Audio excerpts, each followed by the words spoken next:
এই নওজওয়ান যুবকেরা, ছেলেরা, বাচ্চারা, পর্দানেশিনা মা ও বোনেরা, একটুখানি শুনে যান। রাতের বেলা আবু জেহেলের বাড়িতে কাজ করত সুমাইয়া। আবু জেহেলের বাড়িতে কাজ করত সুমাইয়া। সারাটা দিন পরিশ্রম করত। কোনো কাজের ভিতরে যদি ত্রুটি পেত, সঙ্গে সঙ্গে আবু জেহেল একটা লাঙ্গা তলোয়ার নিয়ে কখনো কখনো প্রচন্ড আঘাত করত, কখনো কখনো বেতের আঘাত করত, কখনো কখনো চাবুকের আঘাত করত। আবু জেহেল এতটা কষ্ট তাকে দিত। এমন করে যখন একটা দিন, দুটো দিন, কিছুটা দিন অতিক্রম হলো, আস্তে আস্তে দিনগুলো অতিবাহিত হতে লাগলো। এই যে অত্যাচার চলছে, কখনো অত্যাচার চলে, কখনো হয়তো দেখা যাচ্ছে মালিক মনিব হয়তো কোনো অত্যাচার করে না। মনিবকে, মালিককে, মালিক একটু হ্যাঁ হো দেন। মালিক আবু জাহাল, মূর্খের পিতা আবু জাহাল। এই আবু জাহাল সুমাইয়াকে এতটা অত্যাচার করত। গভীর রাত একদিন আবু জাহেল তার হুজরা থেকে বার হলেন। বার হয়ে দেখতে পেলেন যে সুমাইয়ার ঘরের দরজাটা খোলা রয়েছে। দাসী তো এমন একটা জায়গায় থাকতে দিত যেখানে একটা মানুষের থাকার জন্য অসম্ভবজনক। এমন একটা জায়গায় থাকতে দিত দাসীকে, সুমাইয়া নামক দাসীটাকে রাখতে দিত।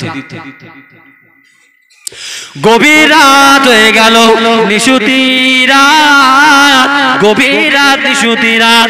আবু জাহাল নিজের ঘর থেকে পার হয়ে গেল। এমন অবস্থায় লক্ষ্য করে দেখতে পেল, আবু জাহাল লক্ষ্য করে দেখতে পেল সুমাইয়া ঘরেতে নাই। সুমাইয়া ঘরের দরজাটা খোলা।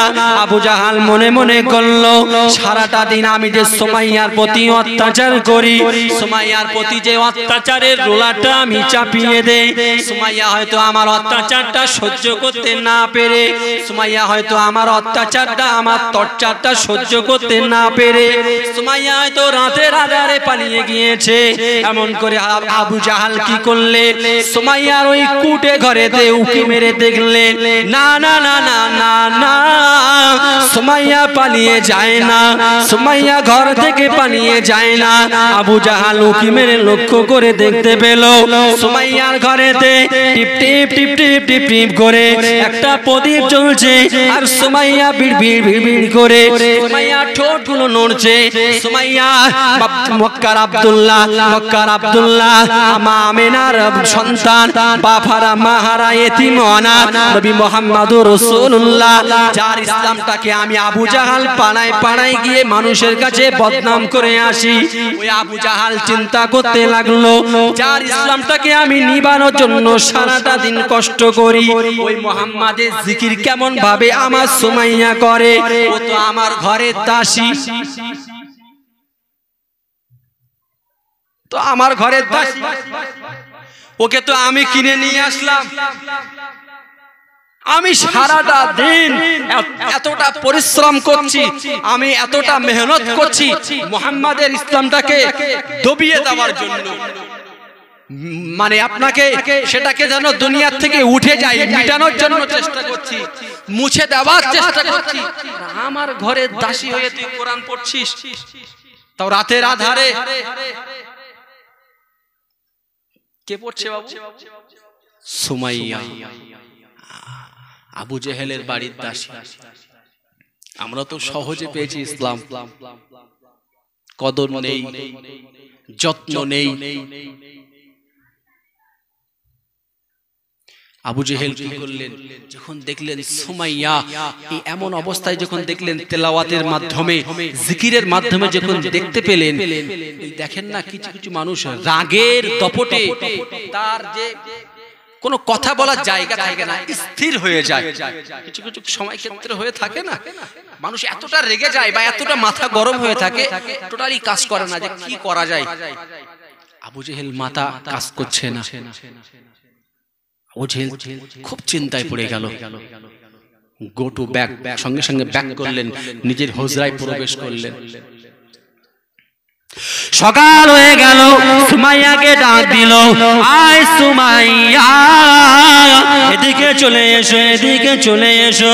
তুমি নাকি মুহাম্মাদের কালেমা দীক্ষা নিয়েছো, তুমি নাকি মুহাম্মাদের প্রতি ঈমান নিয়ে এসেছো, তুমি নাকি মুহাম্মাদের আল্লাহকে বিশ্বাস করেছো। এমত অবস্থায় সুমাইয়া আবু জেহেলের সামনে দাঁড়িয়ে দাঁড়িয়ে বলবে হ্যাঁ। এই হ্যাঁ বলাটা বা জি বলাটা বা স্বীকার করাটার জন্য কাঁচা ঈমানের প্রয়োজন না পাকা ঈমানের?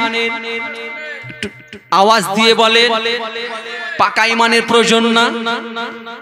আমাদের জিজ্ঞাসা করলে কি বলতাম? না না, ওসব মিথ্যে কথা বলতাম না। কিন্তু তানারা কতটা কষ্টর পরে ইসলামটাকে পেয়েছে।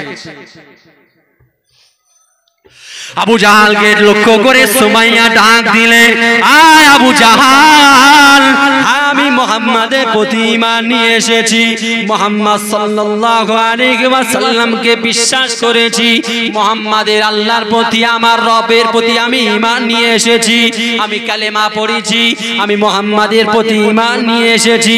আবু জাহাল এমত অবস্থায় এতটা পরিমাণ রেগে গেলে আবু জাহাল নিজের চেলা চামটাকে ডাক দিয়ে বললে, ও আমার সাথী সঙ্গীরা, চলে যাও চলে যাও, তোমরা সুমাইয়াকে নিয়ে চলে যাও, তোমরা সুমাইয়াকে নিয়ে চলে যাও।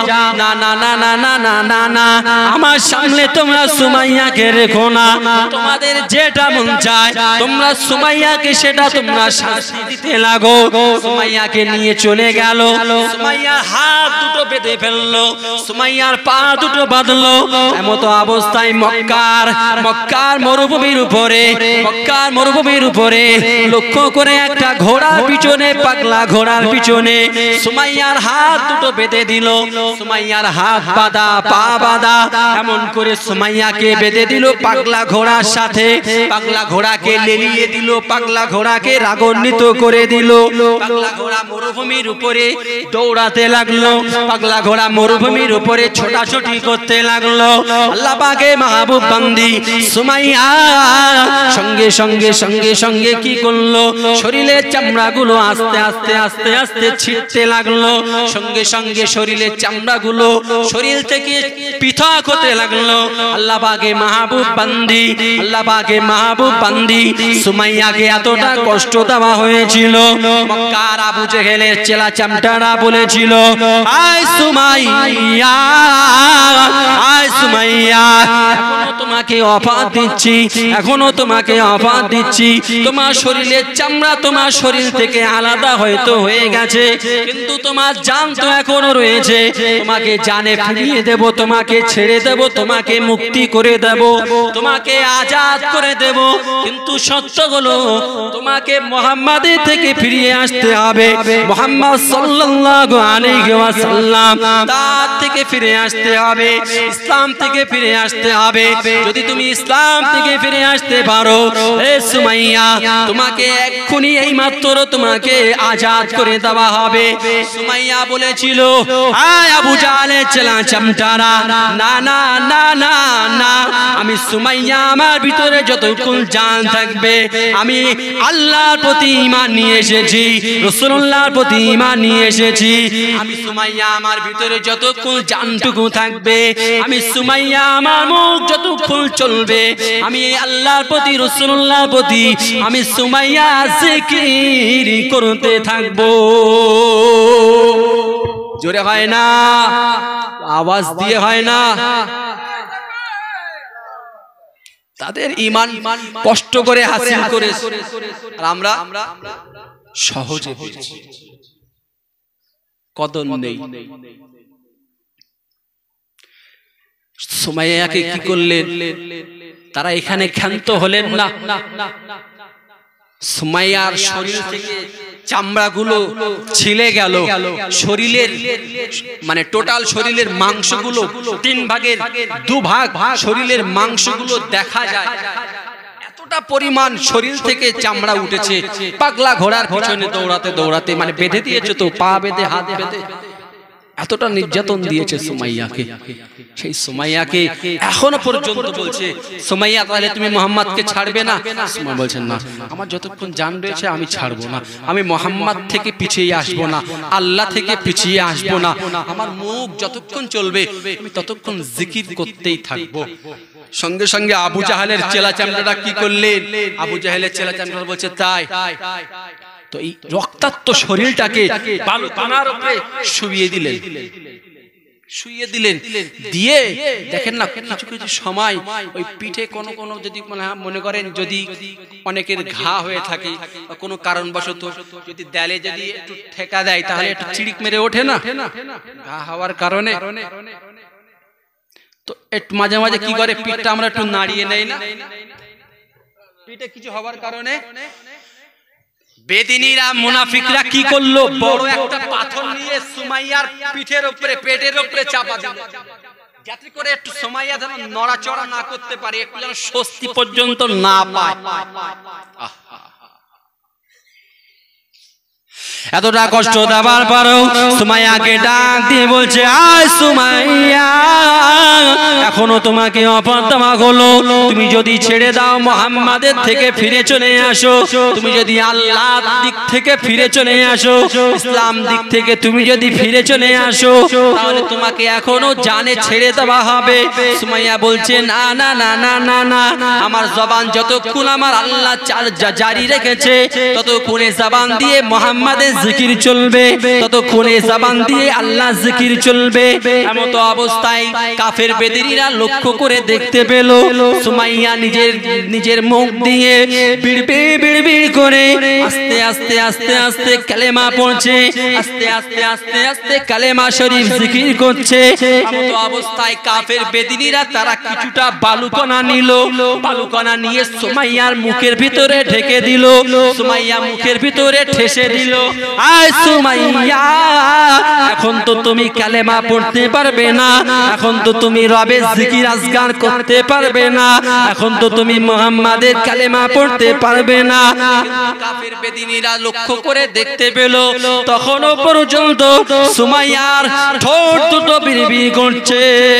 এ নওজোয়ান যুবকেরা, তেগরিয়া পশ্চিম পাড়া যুবক ভাইয়েরা, বাবাজিরা, আমি আপনাকে এতটুকু বোঝাতে চাইছি, আমরা মায়ের পেট থেকে দুনিয়ার জমিনে এসেছি, আমরা তো সহজে ইসলামটাকে পেয়েছি, ওই জন্য আমরা কদর করি না, ইসলামটা আপনার যত্ন সহকারে মেনে চলি না। ইসলামটা আমরা নামে বলি মুসলমান, কিন্তু কামে তো আমরা মুসলমান নয়। মুসলমান ভাই ও বাবাজিরা, আমি আপনাকে এতটা বোঝাতে চেয়েছি, আজকে আছি কালকে নেই। ইসলাম যে তারা এতটা ইসলামকে গুরুত্ব দিয়েছিল, ইসলামকে তারা এতটা মহব্বত করেছিল, জানটুকু উৎসর্গ করে দিয়েছে, না না না না না না না না না, ইমানের দিক থেকে একটা কদম পিছিয়ে যায়নি, রসুলের থেকে একটা কদম পিছিয়ে যায়নি। যেখানে রসুল থেকে ইমান থেকে একটা কদম পিছিয়ে যায় না, ওই সমস্ত মানুষগুলো রবের ইবাদত বান্দেগী উপাসনা আরাধনা জিকির আজকার কেমন করতো এ থেকে অনুভব করেলেন।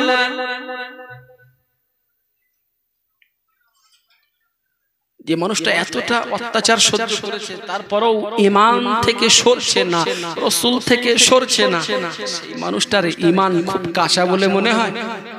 ঝুনো না ঝুনো, বলি না আমরা ঝুনো, ঝুনো ঈমান। বাবুরা আপনারা একটু বসে পড়ে, দাঁড়িয়ে কষ্ট করছেন কেন? একটু বসে পড়ে, একটু বসে পড়েন, একটু মেহেরবানি করে বসে পড়েন, সামনের দিকে একটু আগিয়ে আসেন, সামনে ফাঁকা আছে তো, একটু বসে পড়ে, বসে পড়ে। সুমাইয়া মুখে যখনই ওই বালু যখনই ভেতরে ঠেসে দেয়, সুমাইয়া তুমি মুখ দিয়ে জিকির করছো, তোমার মুখের ভিতরে বালু ঠেসে দিচ্ছে। তারপরও সুমাইয়া আসমানের দিকে তাকালেন। সুমাইয়া ওই অবস্থায় আল্লাহকে ডেকে বললেন, আল্লাহ পাক, ওগো আমার মালিক, ওগো আমার প্রভু, দয়াময় আল্লাহ, আমার মুখের ভিতরে বালিয়েরা ঠেসে দিয়েছে, না না না না না না, তাতে আমার কোনো দুঃখ নাই। আমার শরীর থেকে চামড়াগুলো ছিলে গিয়েছে, তাতে আমার কোনো দুঃখ নাই। আমাকে এরা এতটা নির্যাতন করছে, এতটা কষ্ট দিচ্ছে, না না না না না, আমার কোনো আপত্তি নাই, আমার কোনো দুঃখ নাই। আল্লাহ আমার একটাই চাওয়া, একটাই পাওয়া, আল্লাহ আমার মুখটা জারি রেখে দেবে, আমার মুখটা জারি রেখে দেবে। আমি যেন আপনার জিকির, আপনার কালেমা পড়তে পড়তে জানো আপনার ডাকে সাড়া দিতে পারি। কারণ রাসূলুল্লাহ পাক জবানে বলে গেছে, মান কানা আখিরু কালামিহি ফাদাখালাল জান্নাহ। যে ব্যক্তিটার শেষ বাক্য হলো কালেমা, যে ব্যক্তিটার শেষ বাক্য হলো কালেমা লা ইলাহা ইল্লাল্লাহ, মান কানা আখিরু কালামিহি লা ইলাহা ইল্লাল্লাহ, যে ব্যক্তিটার শেষ বাক্য হলো কালেমা, সে ব্যক্তিটা কি কোথায় যাবে? রাসূল সেটা বলে গেলেন, ফাদাখালাল জান্নাহ। সে ব্যক্তিটা ইন্তেকালের পরেই আমার আল্লাহ পাকের দয়ার জান্নাতে পৌঁছে যায়। জোরে হয় না?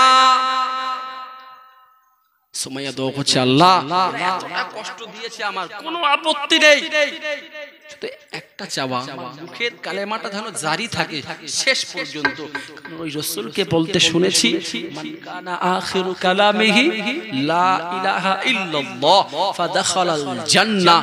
রাসূল পাক জবানে বললেন, যার শেষ বাক্যটা কালেমা হবে ফাদাখালাল জান্নাহ, মানুষটা নিঃসন্দেহে জান্নাতে। এতটা তাদের নির্যাতন দেওয়ার পরেও তারা কি করলো? ইসলাম থেকে সরে এসেছিল। আমরা তো মায়ের পেট থেকে এসেই পেয়েছি, আমাদের কেউ যদি একটু ধরে মাল টেনে দেবো, আমরা কি করবো বাবু? আমাদের ইমানটা কি হবে? কিছু হবে? এখন হচ্ছে না, মাথায় বন্দুক লাগিয়ে বলছে না জয় শ্রীরাম বলতে, বলছে না। আমাদের যদি ধরে, আমাদের ইমান কেমন রয়েছে? তাহলে মজবুত করার প্রয়োজন আছে না নাই? আছে না নাই? সহজে যেসব জিনিসগুলো পাওয়া যায় কদর থাকে না। আরো একটা উদাহরণ দেন, রাসূলুল্লাহ সাল্লাল্লাহু আলাইহি ওয়াসাল্লাম কাবা চত্বরে, কাবা শরীফের গায়ে টেক লাগিয়ে চুপটি মেরে বসে রয়েছে। কে বাবু? রাসূলুল্লাহ সাল্লাল্লাহু আলাইহি ওয়াসাল্লাম বসে রয়েছে। এমন অবস্থায় রাসূলুল্লাহ এক সাহাবা আসলেন, হুজুর কাফের বেদিনদের অত্যাচার সহ্য করা যায় না, আপনি তো আল্লাহর কাছে দোয়া করেন না। রাসূল একটু রেগে গেলেন, সামান্য অত্যাচার সহ্য করতে পারছো না? তুমি কি জানো তোমার আগে যে সমস্ত মানুষগুলো ইসলাম নিয়ে এসেছিল, ঈমান নিয়ে এসেছিল, রবকে রব বলে মেনেছিল, ওই পিরিয়ডে নবীকে নবী বলে মেনেছিল, তাদের প্রতি কেমন জুলুম হয়েছিল তুমি জানো?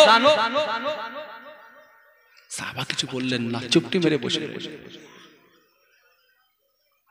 রাসূলুল্লাহ সাহাবায়ে কিরামদের মাঝে অতীতকালের একটা ঘটনা বলছে, বাবা সাহাবারা, অতীতকালে এক বাদশা ছিল। সেই বাদশার এক কাছের মানুষ যে ছিল জাদুকর। থাকে না, আগেকার বাদশার কাছে থাকতো না জাদুকর? বাদশার কাছে থাকে জাদুকর, জাদুকর জাদু দেখায়, জাদু খেলায়, জাদু করে।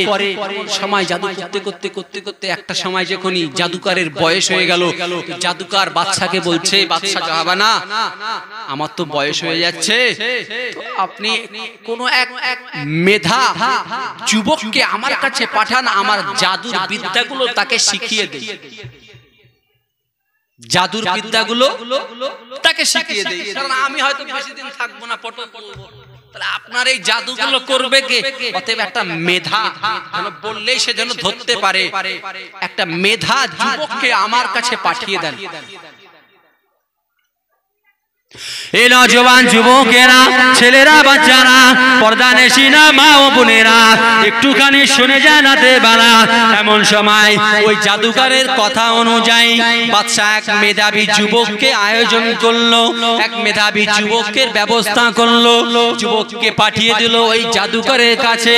যুবক গুটি গুটি গুটি গুটি পায়ে ওই জাদুকরের কাছে যখনই যেতে লাগলো, পথের মাঝখানে দেখা হয়ে গেল এক পাদ্রী মানুষ।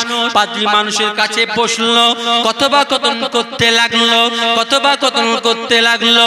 এমন তো পাগড়ির সঙ্গে কথোপকথন করার পরেই আবার গুটি গুটি পায়ে ওই জাদুকরের কাছে পৌঁছে যেতে লাগলো। জাদুকরের কাছে যায়, জাদুকর জাদু শেখায়, পাদ্রীর কাছে বসে পাদ্রী ইসলামের কথা বলে। এমন করে একটা দিন, দুটো দিন অতিবাহিত হতে লাগলো। এমন করে যুবক যখনই ওই রাস্তা দিয়ে যায়, পাদ্রীর সঙ্গে দেখা করে। প্রথমে পাদ্রীর কাছ থেকে শরিয়াতের কথাবার্তা শুনে পাদ্রীর সঙ্গে গল্প গুজব করতে লাগে। এমন করে যখনই একটু পাদ্রীর সঙ্গে গল্প গুজব করতে করতে কিছুটা দেরি হয়ে গেলে, যখনই ওই জাদুকরের কাছে পৌঁছে যায়, জাদুকর তখনই যুবকটাকে বকা দিতে লাগে, ধমক দিতে লাগে, প্রহার করতে লাগে। এমন অবস্থায় যুবকটা পাদ্রীর কাছে এসে বলে, জনাব, আপনার সঙ্গে কথোপকথন করতে গিয়ে আমার কিছুটা সময় চলে যাওয়ার কারণে, আমার জাদুকরের কাছে যেতে একটু লেট হবার কারণে জাদুকর আমাকে বকাবকি করে, জাদুকর আমার উপরে প্রহার করে। এমন অবস্থায় পাদ্রী বলতে লাগলো, বাবা, ও বাবা যুবক, ও বাবা যুবক, শুনে রেখে দাও বাবা, জেনে রেখে দাও। পাদ্রী এবার থেকে যখনই জাদুকরের কাছে পৌঁছে যাবে, জাদুকর যদি জিজ্ঞাসা করে, কি ব্যাপার তোমার এত লেট হলো কেন? তুমি বলবে পরিবারের একটু সমস্যা ছিল। পরিবারের কাছে যখনই লেটে ফিরবে, পরিবার যদি জিজ্ঞাসা করে, কি ব্যাপার আজকে এত ফিরতে লেট হলো কেন? পরিবারকে জবাব দিবে, জাদুকরের কাছে লেট হয়ে গেল। তবে ভুলো আমার নামটা করবে না।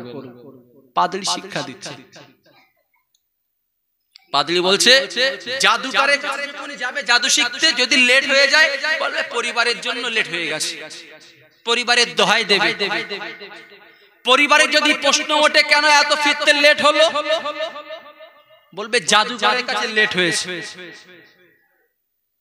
তবে ভুলেও যেন আমার নামটা করবে না। এমন করে বেশ কিছুটা দিন অতিক্রম হলো। অতিক্রম যখন হলো, পাদ্রী ওই প্রতিনিয়ত আপনার যুবক কি করে, প্রতিনিয়ত ওই পাদ্রীর কাছে যেমন যাওয়ার পথে বসে কথোপকথন করে, জাদুকরের কাছে গিয়ে জাদু শিক্ষা নেয়। এমন করে করে করে করে করে করে করে একটা সময় চলে আসলো। তিনি একদিন হঠাৎ রাস্তায় চলাচল করছিলেন, দেখতে পেলেন রাস্তায় এক বড় প্রাণী রয়েছে, যে রাস্তাটা আটকে রেখেছে, যার কারণে মানুষজন চলাচল করতে পারছে না।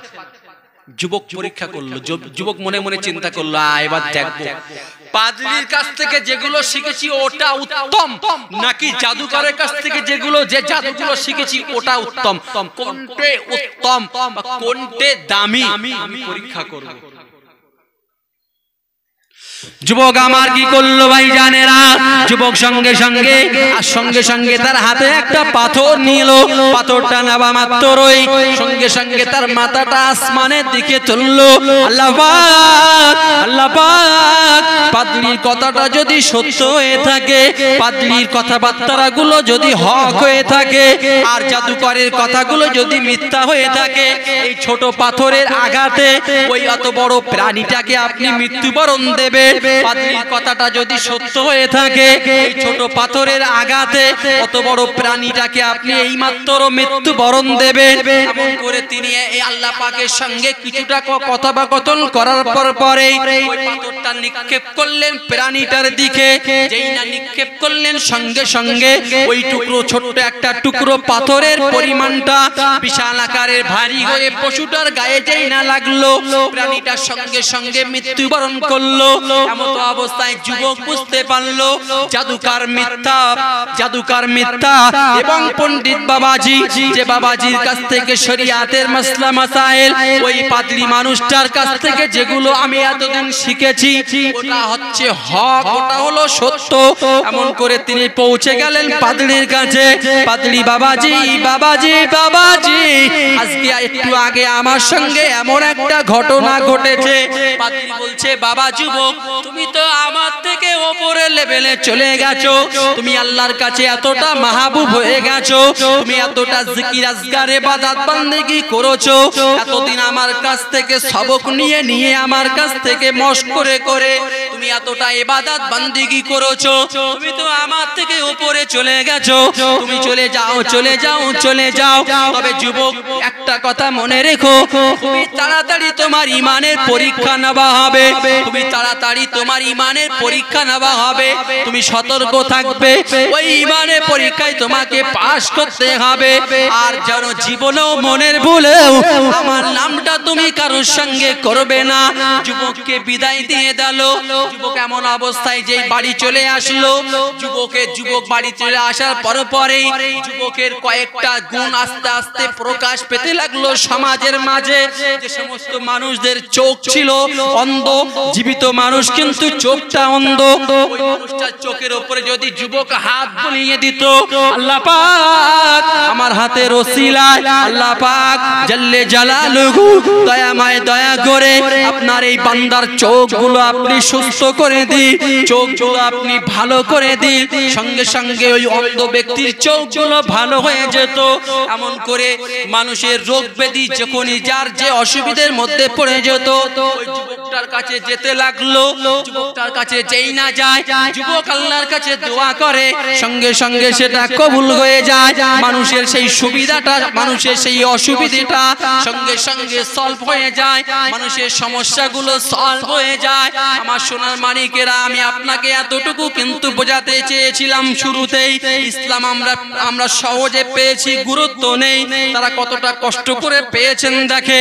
এমন করে এই যুবকটা চলাফেরা করছে, এখনো পর্যন্ত ঈমানের পরীক্ষা হয়নি, কিন্তু পাদ্রী বলে দিয়েছে, বাবা যুবক, তোমার ঈমানের পরীক্ষা হবে।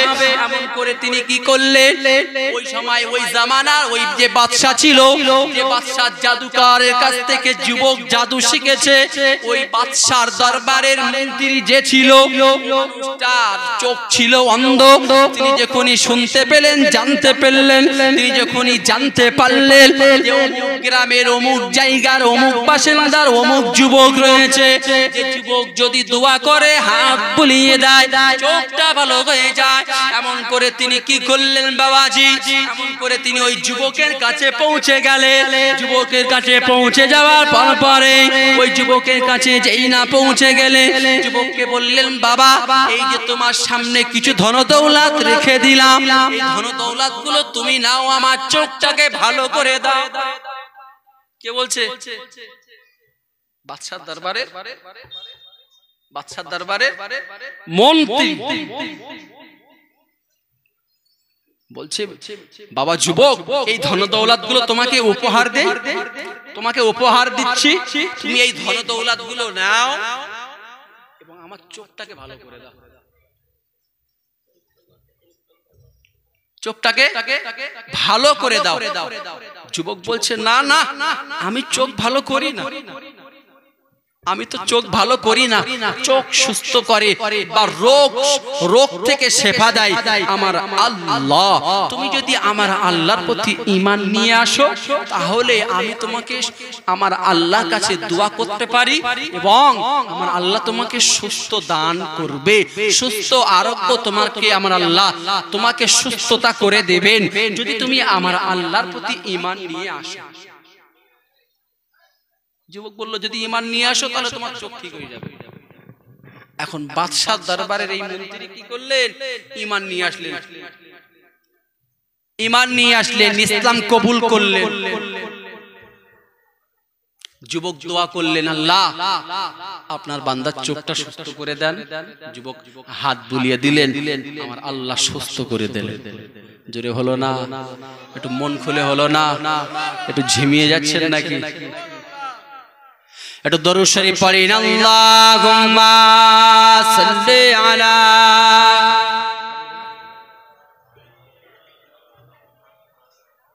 বিসমিল্লাহ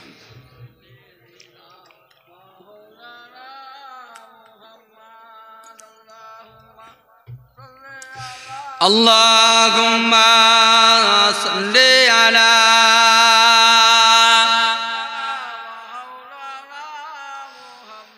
ওয়ালা আলি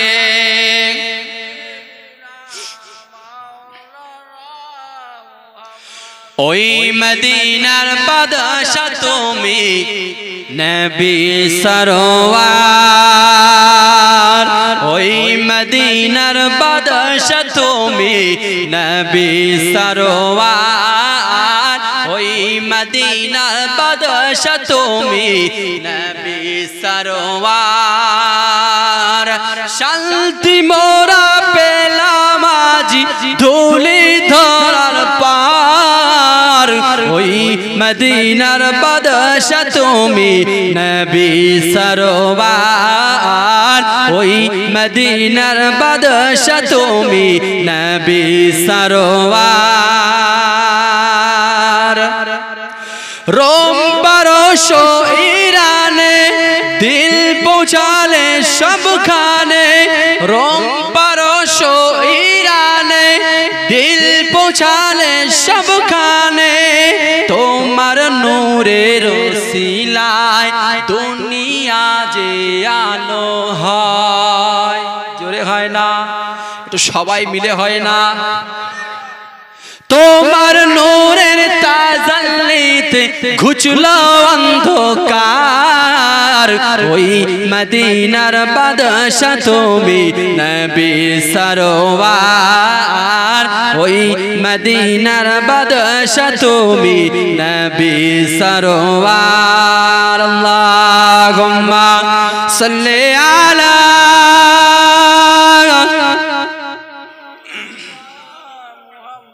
ওয়ালা আলি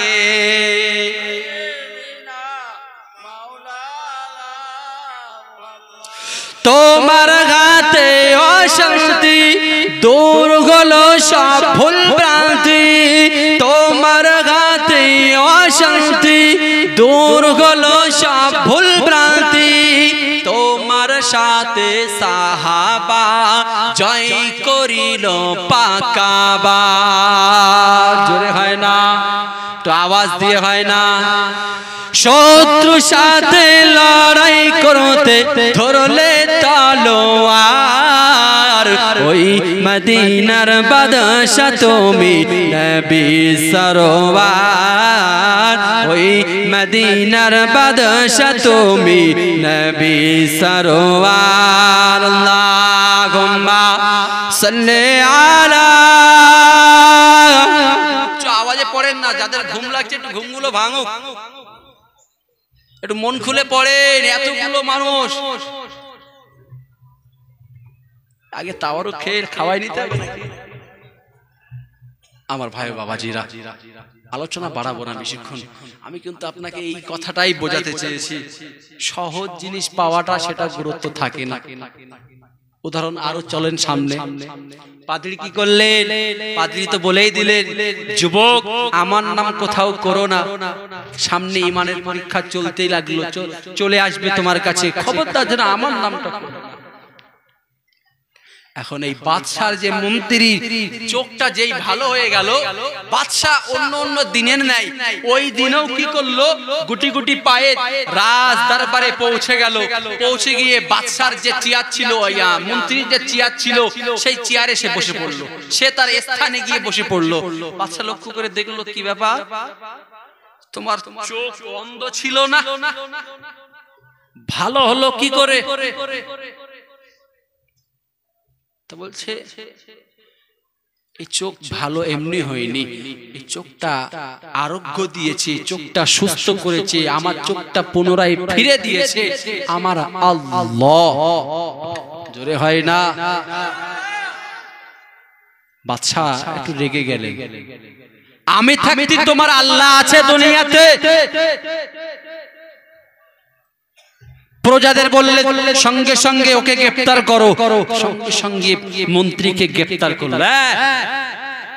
কে আছে তোমার? তোমার আল্লাহ কে? আমি থাকতে তোমার প্রভু কে? শুধু তাই না, যারাই ছিল, যারাই খোদা বলে দাবি করেছিল, ফেরাউন বলেন বা অন্যান্য বাদশারা, তারা শুধু খোদা বলে দাবি করতো না, তারা যেমন বলতো যে আমাকে খোদা বলে মানো, শুধু মানো না, ও যে আল্লাহকে তোমরা মানো ওটাকে তোমরা বাতিল করে আমাকে খোদা বলে মানো, শুধু মানো না, আনা রব্বুকুমুল আ'লা, বড় খোদা বলে মানো। বলছে তোমার আল্লাহ কে, প্রভু কে? আমি তো তোমাদের প্রভু। রেগে গেলেন। এক পর্যায়ে ওই মন্ত্রীকে অত্যাচার করতে করতে করতে করতে করতে করতে মন্ত্রী বলে যে অমুক জায়গার যুবক সে আল্লাহর কাছে দোয়া করেছে, তার কাছ থেকে আল্লাহ সে আমার চোখের উপরে, আমার মুখের উপরে হাত বুলিয়ে দিয়েছে, আল্লাহ আমার চোখটাকে সুস্থ করে দিয়েছে। যাও যুবককে ধরে নিয়ে আসো। যুবককে ধরে নিয়ে আসা হলো বাদশাহ দরবারে। বাদশাহ ডেকে বললো, হে যুবক, ওহে যুবক, তোমাকে তো কালো জাদু শিখবার জন্য, তোমাকে তো জাদুকারের কাছে পাঠিয়েছিলাম জাদু শিখবার জন্য। কেন কেন কেন কেন কেন? তুমি তো খুব সুন্দর করে জাদু শিখেছো, তুমি তো খুব সুন্দর করে জাদু শিখেছো, তুমি তো খুব সুন্দর জাদু জানো, তুমি তো ওই জাদুকারের কাছ থেকে প্রত্যেকটা জাদু খুব সুন্দর করে শিখে নিয়েছো। বাহ বাহ, খুব সুন্দর হয়েছে। এমন করে বাদশাহ যুবককে দেখে দেখা মাত্রই বাহবা দিতে লাগলেন, তালি মারতে লাগলেন। এমন তো অবস্থায় যুবক ডেকে বলে, আয় বাদশাহ যাবা না, না না না না না না না না না, আমি চোখটাকে সুস্থ করিনি, আমি চোখ সুস্থ করার কেউ নয়, চোখ সুস্থ করেছে আমার আল্লাহ। বাদশাহ সঙ্গে সঙ্গে রেগে গেলে, বাদশাহ সঙ্গে সঙ্গে রেগে গেলে, তোমার আল্লাহ কি আছে? যুবক, আমাকে আল্লাহ ছাড়া তোমার দুনিয়া জমিনে আল্লাহ কি আর অন্য কোনো আল্লাহ আছে? এমন করে তিনি বলতে লাগলেন, যুবক বলতে লাগলেন, হ্যাঁ, আমার যে প্রভু, আমার যে মালিক, আমার যে রব, সে রব আপনারও রব, আমার যে খোদা, সে খোদাও আপনারও। এমন করে যেই না বলতে লাগলো, যুবককে পেটাতে লাগলো, যুবকদের প্রতি অত্যাচারের রোলা চাপিয়ে দিতে লাগলো। এক পর্যায়ে চলে আসলো, যুবক নিজের অত্যাচার সহ্য করতে না পেরে পাদ্রীর নামটা ঘোষণা করে দিল। যুবককে বলছে, বলো যুবক, তুমি কোথা থেকে এগুলো শিখলে? তোমাকে তো জাদুকারের কাছে পাঠিয়েছিলাম জাদু শিখবার জন্য, তুমি এগুলো কোথা থেকে শিখলে? কোথা থেকে তোমার আল্লাহ আসলো? কোথা থেকে তোমার দ্বীন আসলো? কোথা থেকে তোমার ইসলাম আসলো? এক পর্যায়ে অত্যাচার সহ্য করতে না পেরে যুবক ব্যক্তিটা সঙ্গে সঙ্গে পাদ্রীর কথা বলে দিল। পাদ্রীকে ধরে নিয়ে আসা হলো। আয় পাদ্রী বাবাজি, তুমি কি কোন খোদাকে মানো? তুমি কি আমাকে খোদা বলে মানো? পাদ্রী বলছে জাহাবানা, না না না না না, আমি আপনাকে খোদা বলে মানি না। আমার খোদা যিনি, আপনার খোদাও তিনি, আমার প্রভু যিনি, আপনার প্রভু তিনি। এমন করে যখন যেই না বলতে লাগলো, এমন করে ওই সঙ্গে সঙ্গে পাদ্রীকে গ্রেফতার করা হলো, পাদ্রীকে অত্যাচার করা হলো। পাদ্রীকে বলছে জাহাবানা হুকুম দিল, আয় আমার প্রজারা, লম্বা একটা করাত নিয়ে আসো, পাদ্রীর মাথার মাঝখানটায় রেখে দাও। লম্বা একটা করাত নিয়ে আসো, পাদ্রীর মাথার মাঝখানটায় রেখে দাও। করাতটা দুই দিক থেকে প্রহার করতে লাগো, করাতটা দুই দিক থেকে তোমরা চালাতে শুরু করো। কিতাবের বর্ণনা, রাসূলুল্লাহ সাহাবায়ে সামনে বর্ণনা করতে লাগছে। বাবা সাহাবারা এমন অবস্থায় বাদশার হুকুম অনুযায়ী, বাদশার আদেশ অনুযায়ী সঙ্গে সঙ্গে প্রজারা কি করলো? বড় একটা করাত নিয়ে আসলো। পাদ্রীর ওপারে কিছুজন দাঁড়ালো, এপারে কিছুজন দাঁড়ালো। পাদ্রীর মাথার মাঝখান বরাবর ওই করাতটা রেখে দিল। করাত চালাতে লাগলো, করাত প্রহার করতে লাগলো। যেমন করে করাত কলে বড় বড় গুড়িগুলো যেই না করাতের সামনে ফেলে, সঙ্গে সঙ্গে দুটি ভাগ হয়ে যায়। এমন করে বাদশার আদেশ অনুযায়ী প্রজারা যখনই করাত চালাতে লাগলো, রাসূলুল্লাহ বর্ণনা করছে, হাদিস শরীফের বর্ণনা, এমন করে ওই আল্লাহ পাকের মাহবুব বান্দা, ওই পীড়িতের বান্দার সঙ্গে সঙ্গে শরীরে দুটি খণ্ড হয়ে গেল। ওই পাদ্রীর শরীরটা সঙ্গে সঙ্গে দুটি খণ্ডে বিভক্ত হয়ে গেল। এমন করে বাদশাহ আবার হুকুম দিলেন, এবারে যাও আমার ওই মন্ত্রীকে ধরে নিয়ে আসো, মন্ত্রীকে ধরে নিয়ে আসো, যে মন্ত্রী যুবকের কাছ থেকে ইসলাম নিয়ে এসেছে, অন্য কাউকে খোদা বলে মেনে নাই, আমার ওই মন্ত্রীকে ধরে নিয়ে আসো। মন্ত্রীকে ধরে নিয়ে আসা হলো, মন্ত্রীকে ঠিক একই পর্যায়ে করাত দিয়ে দুটি খণ্ডে বিভক্ত করা হলো। গো আমার সোনার মালিক, মায়ের পেট থেকে এসে আমরা ইসলাম পেয়েছি, কদর করি না। তারা এতটা নিজের শরীরটাকে খণ্ড বিখণ্ড করে দিচ্ছে, কিন্তু না না না না, তারা তারা তারা কিন্তু ইসলামের কাছে, ইসলামটাকে অন্য জাতির কাছে, অন্য ধর্মের কাছে মাথা নত করতে দেয়নি। নিজেদের ঈমান কতটা মজবুত ছিল, নিজেদের ঈমান কতটা শক্ত ছিল, তাদের করাত দিয়ে দুখণ্ডে বিভক্ত করে দিল, তারা ঈমান ছাড়লো না। এবার বাদশা ডেকে বলছে, বাদশা ডেকে বলছে, আমার দুজনকে তো করাত দিয়ে দ্বিখণ্ডিত করা হলো, দুজনকে তো করাত দিয়ে দ্বিখণ্ডিত করা হলো। যুবককে ডাকো, যে যুবকের কাছ থেকে দুজনা, যে যুবকের কাছ থেকে মানুষটা আজকের আমার মন্ত্রী ইসলাম গ্রহণ করেছে, যুবককে ডেকে বলছে, যুবক তোমাকে শাস্তি দেওয়া হবে, তুমি যদি আল্লাহ তাআলার পথ থেকে ফিরে আসো তাহলে তোমাকে মওকুফ করে দেওয়া হবে, তোমাকে আজাদ করে দেওয়া হবে, কিন্তু তুমি যদি ইসলাম থেকে, তুমি যদি তোমার ওই আল্লাহ থেকে ফিরে না আসো, তোমাকে কঠিন থেকে কঠিনতম শাস্তি দেওয়া হবে। যুবক বলছে, না না না না না না না, আমি আপনার কোনো শাস্তির ভয় করি না, আমি আমার রবকে ভয় করি, আমি শুধুমাত্র আমার রবকে ভয় করে চলি। বাদশাহ সঙ্গে সঙ্গে প্রজাদের হুকুম দিলে, আয় প্রজারা চলে যাও, চলে যাও, যুবককে নিয়ে পাহাড়ের চূড়ায় চলে যাও। পাহাড়ের চূড়ায় চলে গেলে, ও আমার বাবাজিরা, আলোচনা বেশি লম্বা করব না, সংক্ষেপে বলি, যুবককে নিয়ে পাহাড়ের চূড়ায় উঠে গেলে, এমতো অবস্থায় আল্লাহ পাকের মাহবুব বান্দা রয়েছে, যুবক বান্দা, আল্লাহ পাকের মাহবুব বান্দাকে জিজ্ঞাসা করছে, তার সঙ্গে কথোপকথন করছে। বাদশার প্রজারা বলছে, তুমি যদি এখনো তোমাকে অফার করা হলো, যদি তুমি ফিরে আসো, তোমাকে এখান থেকে নিচে সসম্মানে নিয়ে যাব, যদি তুমি তোমার আল্লাহকে যদি না ছাড়ো, তাহলে তোমাকে এখান থেকে পাহাড়ের চূড়া থেকে নিক্ষেপ করে নিচে ফেলে দেব। সঙ্গে সঙ্গে যুবক সঙ্গে সঙ্গে যুবক ভাই আমার, যুবক আল্লাহ পাকের মাহবুব বান্দা আসমানের দিকে কি করলেন, মাথাটা উঁচু করলে, আল্লাহকে ডেকে বলছে, আল্লাহ পাক লাকাল হামদ ওয়া লাকাশ শুকর, আল্লাহ আপনারই প্রশংসা, আল্লাহ এরা আমার প্রতি অত্যাচার করবার জন্য আমাকে পাহাড়ের চূড়ায় এরা নিয়ে এসেছে, আল্লাহ আমার সাহায্য করার জন্য আপনি যথেষ্ট।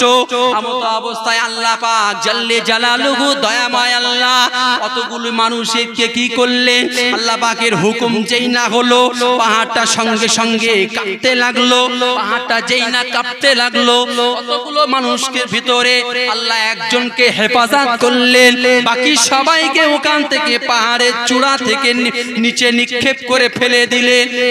যুবক গুটি গুটি গুটি গুটি পায়ে বাদশার দরবারে হাজির হলেন। বাদশা অবাক হয়ে যায়, কি ব্যাপার, তোমার তো আসার কথা না, যাদের আসার কথা রয়েছে তারা কোথায়, তোমার তো আসার কথা ছিল না, যাদের আসার কথা ছিল তারা কোথায়?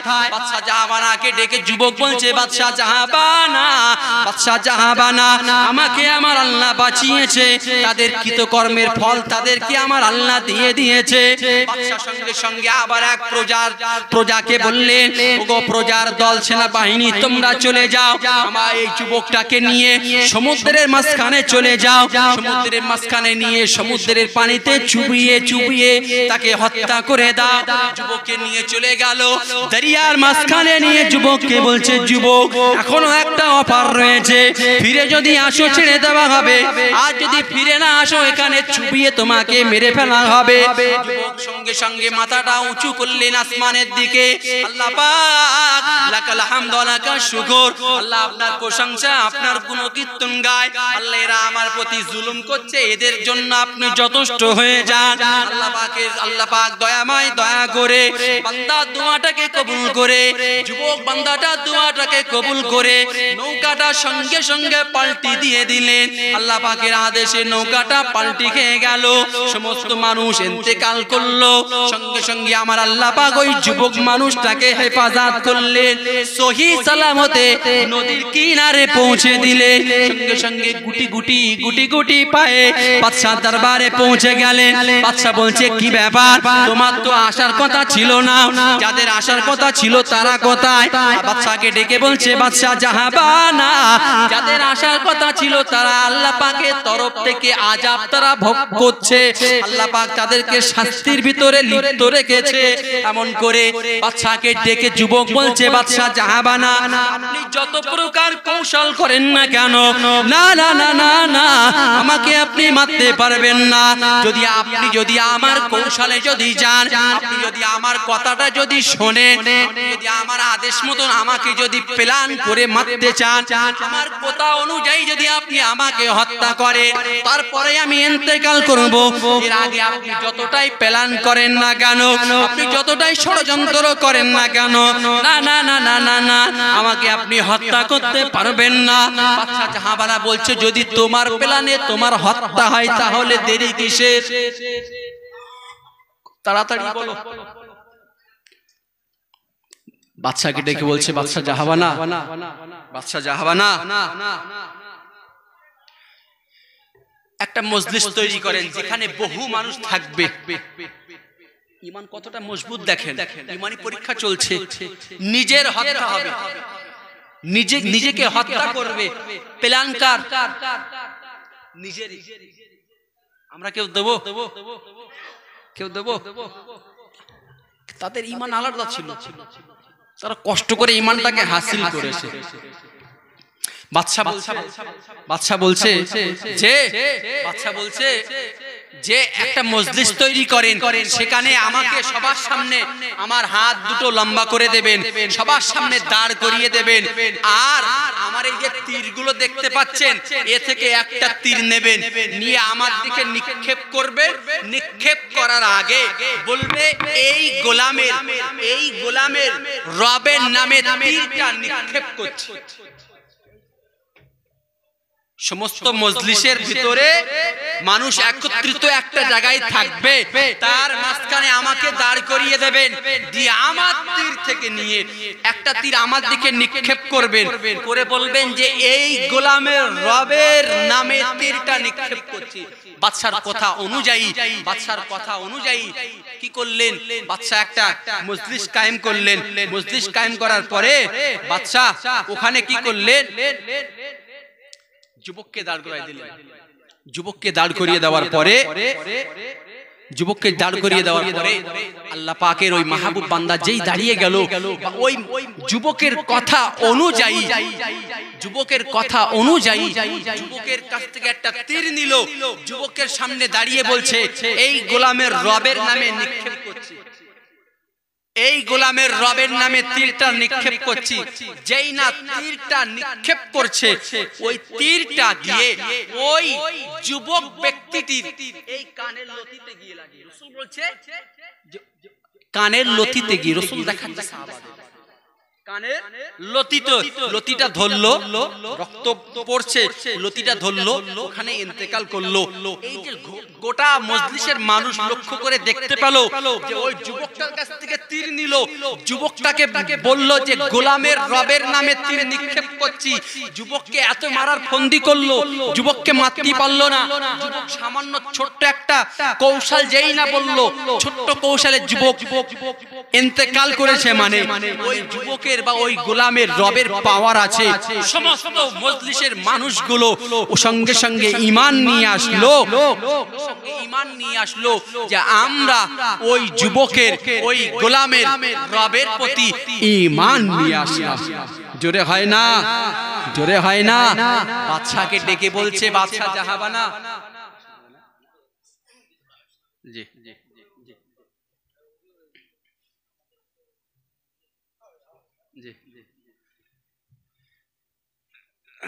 বক্তব্যের জন্য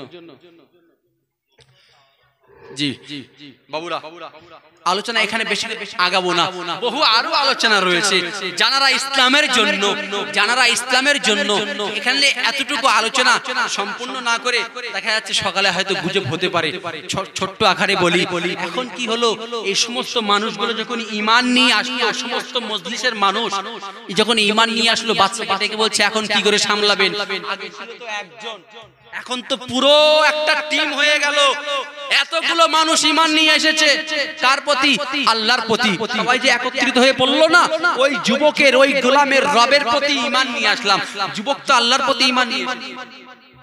বাদশাকে ডেকে বলছে এখন কি করবেন, এতগুলো মানুষকে কি করে শাস্তি দেবেন?